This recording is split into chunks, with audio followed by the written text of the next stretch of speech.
When the masters of a strange world make the creations too strong, they rebel against their master using a gifted child. In an alternate world, the stars tell the story of its creation. Millions of years ago, this world was ruled by the Titans. They were powerful, but their reign was ended by their own sons named Zeus, Poseidon, and Hades. Zeus convinced his brother Hades to create a beast so strong it could defeat their parents. And by using his own flesh, Hades gave birth to an unspeakable horror, the Kraken. Zeus became king of the heavens, Poseidon, king of the seas, and Hades was tricked by Zeus and was left to rule the underworld, in darkness and in misery. Zeus created humans, and their prayers helped him gain immortality. Many centuries passed away like this, but humans had intelligence, and they started to ponder their existence. It reached the point at which the humans decided to defeat their creators and rule the world themselves. In this chaos, a miraculous child was born. He was thrown in water with his mother, but a fisherman found him. The woman was killed, but the kid survived. The fisherman had a wife who soon gave birth to a baby girl, but the fisherman treated the kid as his son and named him Perseus.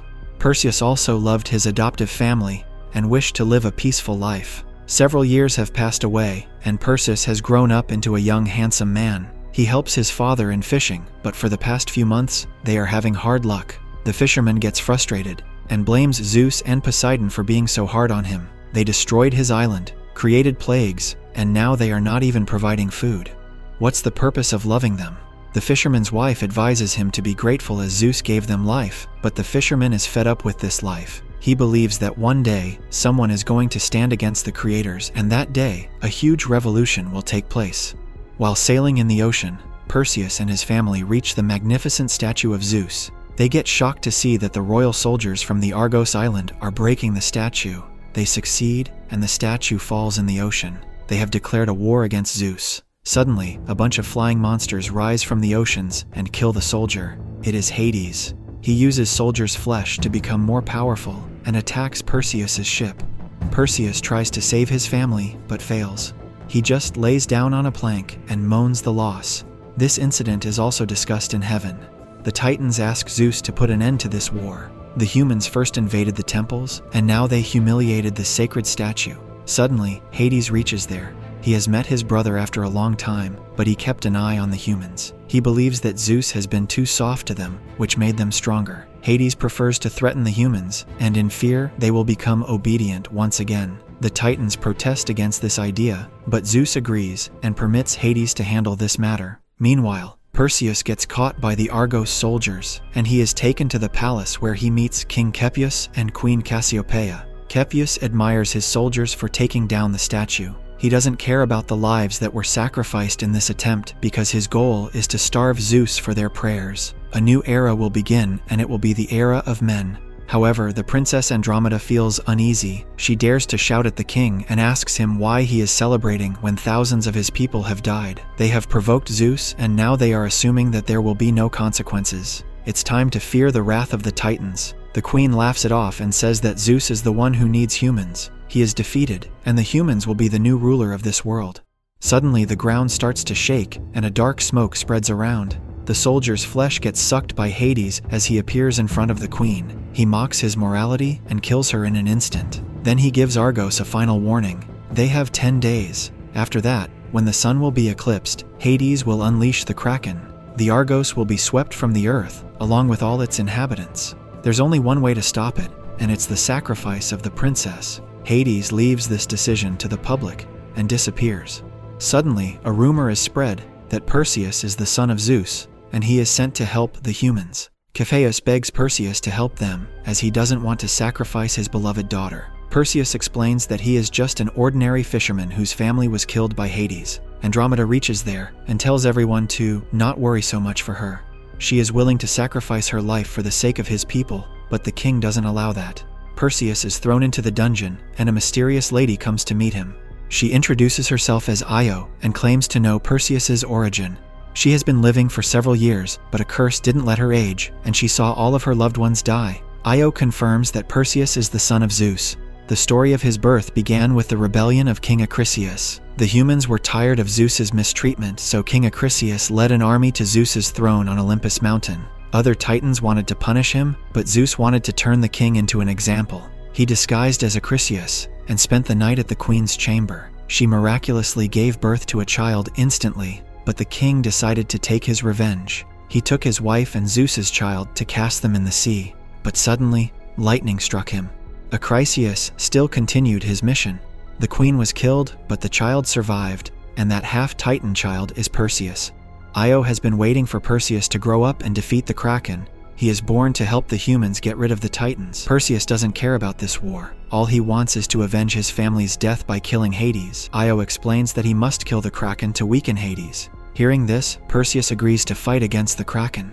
Cepheus's army and its leader Draco are preparing for the battle, and Perseus joins them, but only Stygian witches know how to kill the Kraken.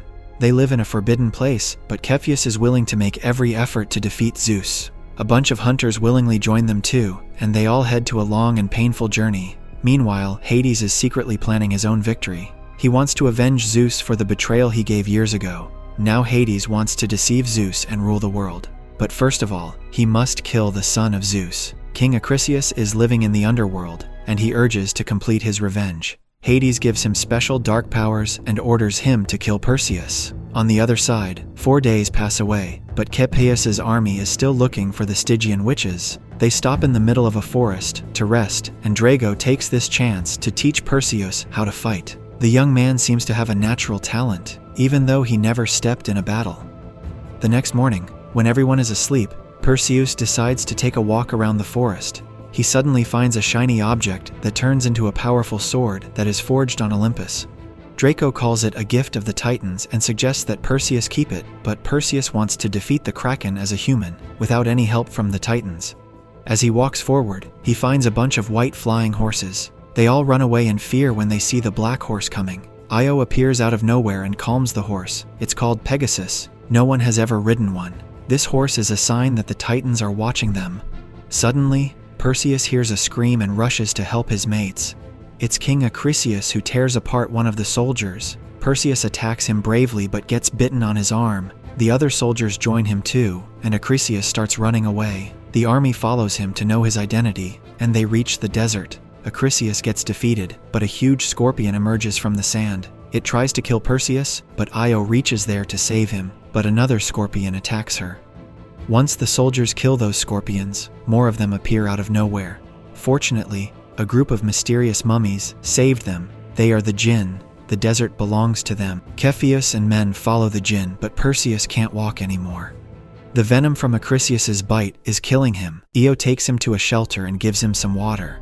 When she leaves, one of the mummies sneaks in and does magic on Perseus. He starts crying in pain, so the soldiers start attacking the mummy. Io stops them and translates what the mummy is saying.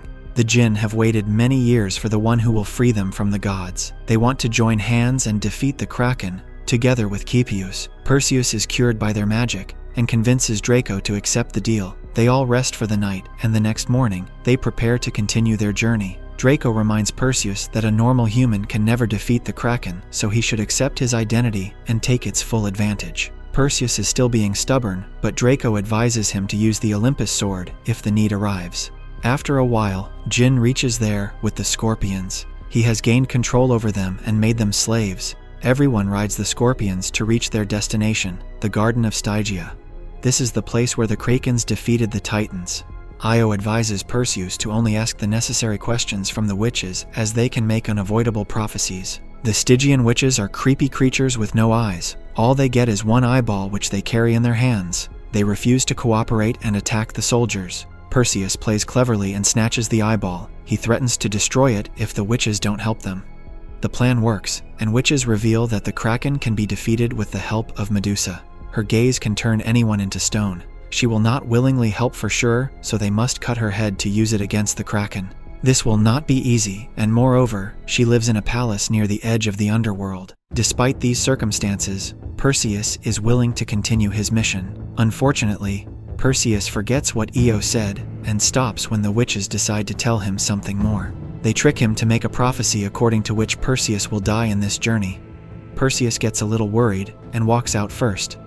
He meets Zeus, who is dressed up as a regular man. He introduces himself and offers Perseus to join the Titans, but Perseus wants to live as a human. Humans don't do everything for the sake of their creator. They fight and die for each other. Seeing his dedication, Zeus lets Perseus continue his mission, and also gives a gold coin. Perseus joins the soldiers who have made a special shield for him. They believe that Perseus can prove the prophecy wrong. They head to the edge of the underworld, and Jin throws the gold coin in the water.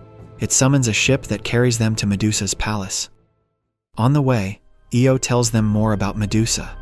She was a beautiful woman who made Poseidon fall for her. To escape him, Medusa hid in the Athena temple and prayed for help. But Poseidon found her and abused her brutally. Medusa went to the Athena goddess for comfort, but the goddess felt disgusted and made Medusa undesirable for an eternity. She can't harm women, so only men are allowed in her palace, but no one came back alive. Io also teaches Perseus some tricks to deal with Medusa, as he can't look at her directly. On reaching the palace, the soldiers spread around to find Medusa, but got killed one by one. Whoever looks at her face turns into stone. Even Jin and Draco sacrifice themselves to save Perseus. Afterwards, he uses the shiny shield to see Medusa indirectly and succeeds in cutting off her head. When he gets out of the palace, he finds Io caught by Acrisius. He attacks her brutally and proceeds to fight Perseus. With no other option left, Perseus finally uses the Olympus sword to defeat Acrisius. He rushes back to Io and refuses to leave her side. But Io advises him to go and save the world. He is half human and half Titan, so he got the best part of both. Saying this, Io disintegrates into light. Suddenly, Pegasus reaches there and offers Perseus a ride. Meanwhile, Hades goes back to heaven and he convinces Zeus to release the Kraken. Once it's done, Hades reveals his true colors. He created Kraken and only he can control him.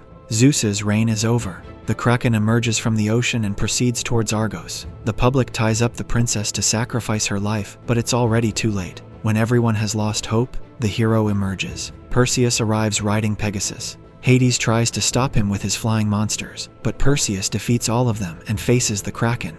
Before the beast can attack, Perseus takes Medusa's head and turns the Kraken into a stone statue. It breaks down and falls in the ocean. Afterwards, Perseus proceeds to take his revenge. He uses the Olympus sword combined with Zeus's gifted power to defeat Hades and send him back to the underworld. Then he rushes to save the princess. She offers him to become Argos's ruler, but he prefers being a normal man. Zeus comes down again to reward Perseus, but he is still not willing to become a Titan. Hades is still alive, waiting for humans to get weak so he can rise again. Perseus wants to be an example of the power of humans. Seeing his dedication, Zeus lets him stay but gives him a present anyway. He reincarnates low.